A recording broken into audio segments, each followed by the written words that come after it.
To byl první film, který jsme pozvali, mám pocit. Jo. A Cyril Aris je Libanonec.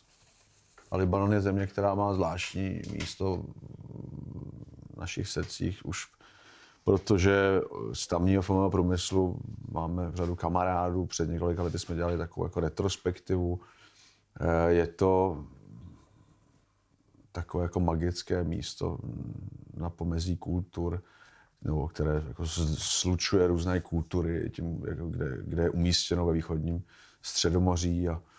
A máme zvláštní vztah k Cyrilovi. Hráli jsme od něj dokumentární film před několika lety, krásný dokument Na houpačce. A tentokrát ten půdorys je taky dokumentární, ale myslím, že když se vrátím k tomu, co tady padlo na začátku, o komplexnosti a bohatosti dokumentů jako filmů jako takových, tak tohle je úplně frapantní příklad.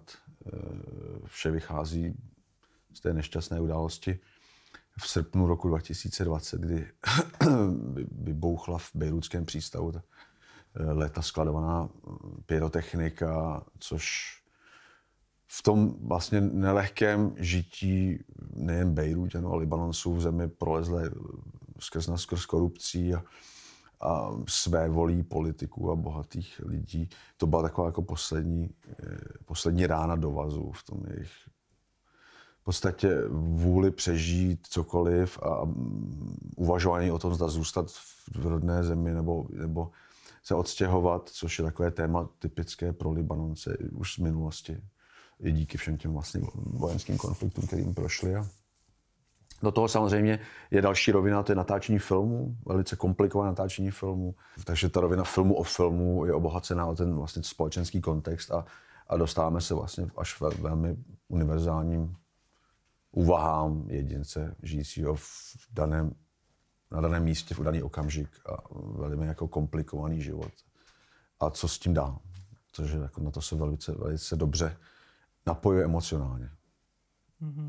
A když by si to diváci chtěli k něčemu jako připomnět, nebo aby pochopili zhruba, jaký typ filmu to je, tak trošku to něčím jako tím námětem připomíná Ztracen v La Manche a Terryho Gilliama o to, že se někdo snaží přes prostě hrozně moc překážek něčeho dosáhnout, tak tady v tom případě je ten výsledek asi pozitivnější. Protože režisér a jeho spolupracovníci, režisér dokumentu přesně ví, vlastně jakým způsobem, co zaznamenat a kde být s kamerou. Právě díky těm vztahům dokáže odhadnout důležitost situací, které potom vlastně v tom střihu mají tak velkou třeba emocionální hodnotu. Když přijde krize, tak jediný možný způsob, jak přežít, je přes nějakou soudržnost samozřejmě. A ta soudržnost lidská, komunitní, tam je velmi intenzivní.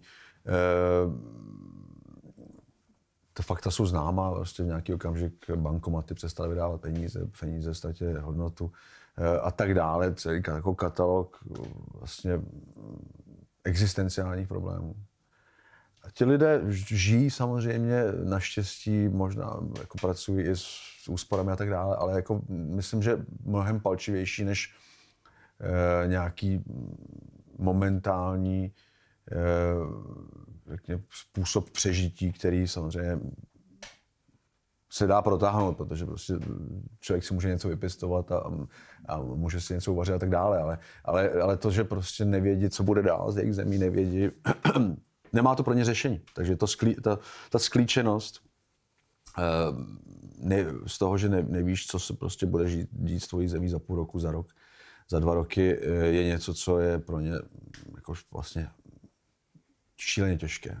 A samozřejmě při té konfrontaci, když občas vycestují na nějaký festival, kde se potkáme, tak to je ještě bolestivější. Typický příklad toho, že o existenci systému si často všimne, že ve chvíli, kdy se ten systém začíná hroutit a vstupovat je to do toho každodenního života. Tady samozřejmě ta perspektiva je silně osobní. To jako nelze to úplně redukovat na nějaký politický, společensko-politický dokument popisující situaci v Libanonu, protože a vlastně i to nás na tom zaujalo, že ať už to vnímáme jako společensko-politický dokument, nebo film o filmu, nebo prostě osobní zpověď filmařů, se vší tíží, co mají na bedrech. Vlastně ten film je vším a zapadá to do sebe opravdu jako elegantním způsobem. A je tam jako, i uvnitř toho filmu, což je jedna z aspektů jeho velikosti, je polemika s vlastním úhlem pohledu. Jo. Tam je scéna ke konci, kdy na kameru mluví otec režisérky toho filmu, který se snaží natočit.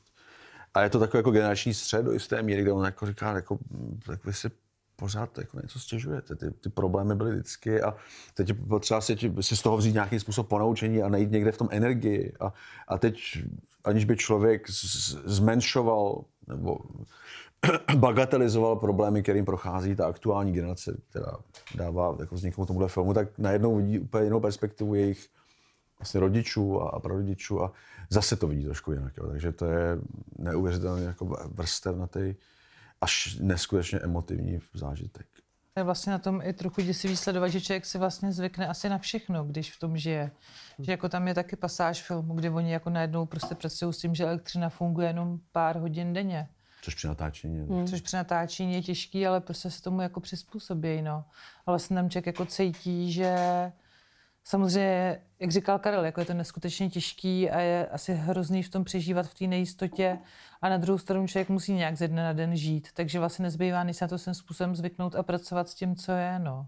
Což jako ještě další taková, jako pro mě hodně silná linka tohle sledovat, protože tady z Čech, kde máme elektřinu 24 hodin denně, tak najednou člověk uvědomí, že jeho kamarádi tam přežívají s tím, že vědí, že třeba jako jí mají 3 hodiny a musí to vytěžit tak, jak to jde prostě v tu chvíli.